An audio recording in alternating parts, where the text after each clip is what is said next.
Hey, good afternoon, YouTubers, Facebookers, party people alike. This is Clay with the Clay Way here in Grand Rapids, Michigan, and Clay's AC and Auto Repair. If you got a question for me, you can hit me up on Clay's AC and Auto Repair on the Facebook. I try to answer all your automotive-related questions. Sorry, guys, can't help you with your mental illness. Anyways, so today we're going to work on this 2009 Chevy Silverado. We're going to remove the driver's seat from it. If this video is helpful, subscribe, click the notifications, share my video. Give me a thumbs up, all that jazz, nice comments, blah, blah, blah. So we're going to get to it. Okay, so to do this procedure, I don't know what all you're going to need, but I know socket-wise you either need an E18, which looks like that, or you can have one of these nifty Craftsman sets, which I actually really like a lot because they're pass-through ratchets. You can use the 14 millimeter in it, and you can remove the bolt. This set was about 90 bucks, if I remember right. I've had it for a number of years. I'm very happy with it, and it would be a great asset to your home garage. In addition to the sockets that you're going to need, you're probably going to need a ratchet, obviously, and maybe an extension, a flathead screwdriver. What we're going to do with the flathead screwdriver is we're going to pop it up underneath this cover. There's a little channel there, and then that'll expose the left side bolt. And then we'll go down to the right side bolt, which is right there, and that's covered by a cover, and it's held on by the bolt, the top of the head. I think the last person that took this apart, because I know the seat was out of this, actually broke that off. So we're going to remove the seat, and we're going to replace the female portion of the seat belt, because the seat was all torn on the cover, so they replaced the seat before I came along, and then the vehicle ended up getting sold, and it needs to be repaired because you have to be able to hook your safety belt in.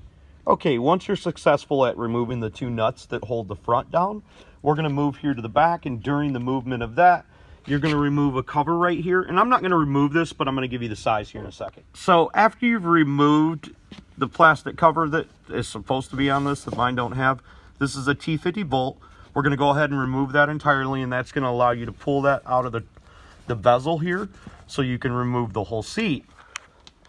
Okay, now with our seat moved all the way forward, we can expose our last two nuts or bolts that are holding it on. There's one there, and then the other one is just a simple cover, just like the last one. So we'll go ahead and use our screwdriver and pick that off of there. Okay, the last two bolts in the rear are either 11 millimeter or E14.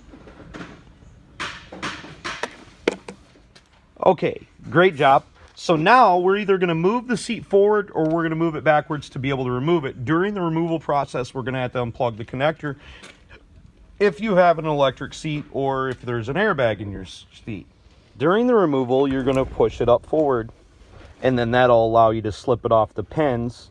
I can't hold the camera and show you me taking this out, but I think at this point it's going to be pretty simple, and you're going to have a pretty easy time getting it out.